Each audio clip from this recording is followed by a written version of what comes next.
Welcome back, folks. For this one, it's just me, Michelle, and Alex again. We could get used to this. I mean, we're doing fine right now, but we might get some in for the next chapters, but we don't know. Until then, I'm back in the reader's seat with Chapter 5, Preparations. Insert Lion King reference here. It was the end of the day at school, and it was time that Sonic and Tails and Knuckles got back on the bus at the bus stop to board it all the way home from school. Where did he think they were? We're on the bus now, said Tails. I know. It's like Tails thinks everyone except him is blind, and he's just like, okay, we're here now. Here we are at bus. I know. No more classes. Tails was happy, but sad because he is smart. You make it. Nerd! Yeah, but even smart people are glad to get out of school. It sounds like this guy made it sound like that Tails has in a depression. Like he's happy, but he's sad because he has the burden of being smart. Tails is bipolar, basically. Tails is by winning. Anyway, Sonic and Tails sat down together, and Knuckles sat right in the middle of the aisle, which he usually did not do, but sometimes when he did when not everyone was... When he was feeling extra special rebellious. when not everyone was on the bus. It looked like Espio and Rouge were not on the bus because they were too busy getting ready to go to sex tonight. It's not like there's a place in town called Sex.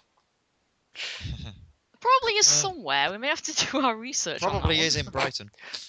To go sex tonight now that they are boyfriend and girlfriend, even though they haven't been on that date yet, but whatever. Knuckles laid across the aisle, even more stretched out than when she just sat across two seats, because now the limits were the Alpha and the Omega.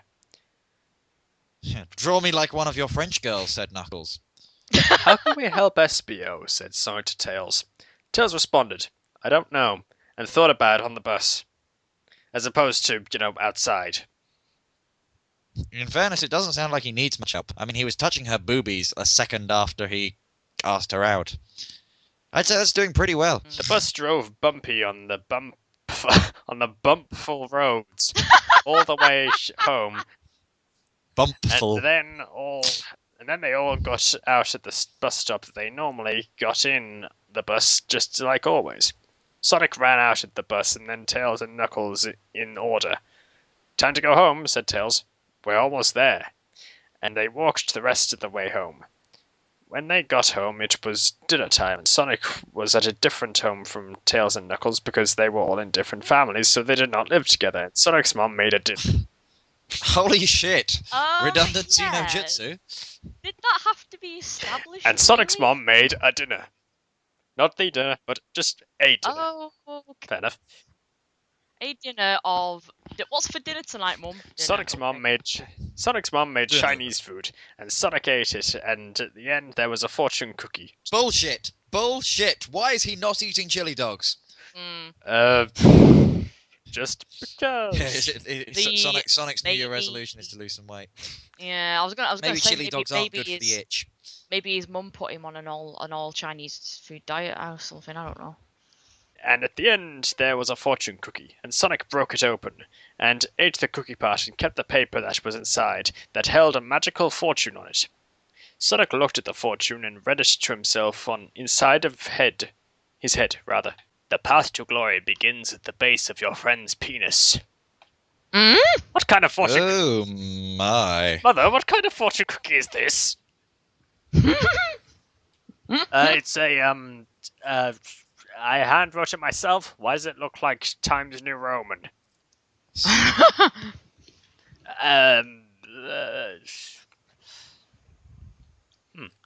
You win this time, Hedgehog. What? Nothing. Alright, said Sonic inside of his head reading the fortune cookie paper, and he knew it was a good sign for what was about to happen tonight, when Espio and Rouge went to sex. Then the phone ringed. Sonic ran to the phone and picked it up and said hello into it. It was Tails. I have an idea, said Tails in the phone to Sonic, who was listening but not speaking. I I can give Espio my invisibility hat. That for the science competition, and he can use it to do sex for Rouge. How? First, Why is that a good idea? well, for one thing, Espio can turn invisible anyway.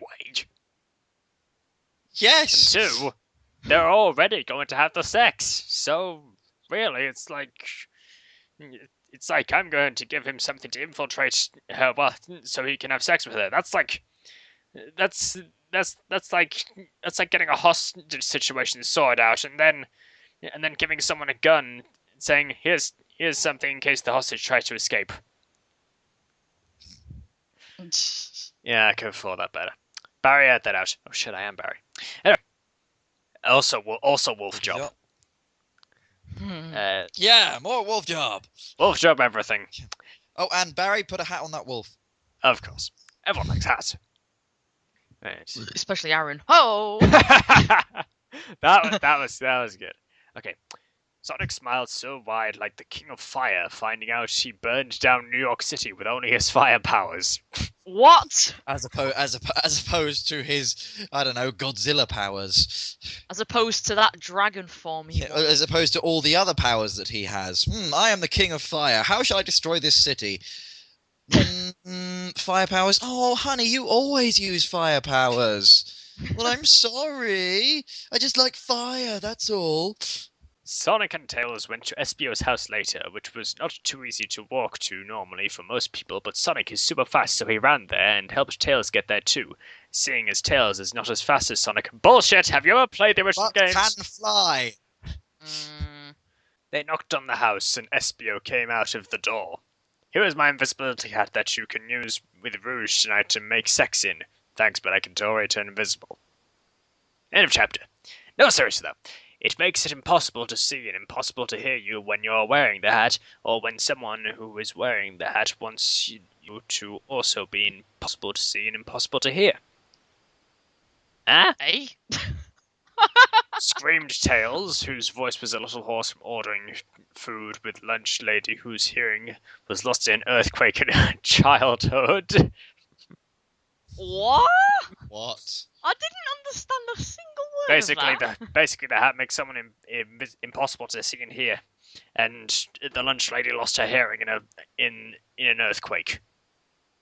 Okay. Makes perfect sense. Of course. Tails had to say the things he wanted so loud, so she would still say, "What?" Tails wondered why she even had ears if she wasn't going to use them. That's kind of cruel to deaf people, guy. Yeah. What? It's like that bit from Game Grumps where they're like, "We just offended everyone with eyes. Now they're going to type bad comments, which looks something like." Yeah. Alex sounded like a high classy Britishman laughing there. I say. Sorry, the tea went to my head. Espio grabbed the invisibility hat from Tails' hand and said, "Cool, thanks," and kept going, so Sonic and Tails left and wished him luck from far away at their own homes. Wait, did they interrupt him in the act? I would hope not. Oh, God. Yeah, kind of busy right now, guys. Oh, I've got an invisibility code. Yeah, cool, thanks. All right, go. Also, apparently Sonic and Tails wished him luck from their own homes, so they're just now shouting across the neighborhood, "Good luck, Espio! Fuck off, Hope you don't get gonorrhea. Good luck having sex with Sonic. Good luck having sex with Rouge. Oh shit! I think that was supposed to be a secret." Shut the fuck up, Tyler. Right. Back at home, Sonic thought that it would be good that Espio would get sex into Rouge, so that then he could explain it to Sonic, and Sonic would know how to find Amy's sex spots even better, because otherwise he would have to read about it online, because all he knew about kissing, which wasn't really sex, but it was probably the kind of same thing, and Sonic would just read about it online before talking about it anyway, and he would know the right words for the things then. No full stops in that. Sonic sat on his chair that was in front of his Sonic computer and opened up Sonic. and, Sonic computer. and, op- This is no normal computer. This is a Sonic computer. and opened up Sonic Instant Messenger and messaged Amy, who was doing the same. No, he didn't just message her. He Sonic messaged her. And messaged Amy, who was doing the same thing but at her home, and said, "Hey, Amy, On her Amy computer. want to finally become true boyfriend and girlfriend by reaching sex this weekend?" By reaching sex, it makes it sound like they're on a mountain or something. Yeah, at least make You it have to Facebook reach the official peak first. of Mount Sex. Oh my. Sonic waited for a long time at his computer, and it seemed like Amy was not there because she did not respond to anything. Sonic played games online and beat all the final bosses because he was like an alien sent to Earth to destroy records set by others. Then, finally, Amy responded. What Amy said was, "No way!" Sonic was so shocked his brain must have felt like a total idiot. Not just Sonic, not Sonic, but just his brain, you know? His brain felt like an idiot. That's fair enough, as long as it wasn't Sonic. Alright. So, with that said, that's this chapter over and done with. Will Espio have the sex with the invisibility hat even though he can turn invisible anyway? Only one way to find out. See you in the next chapter, folks.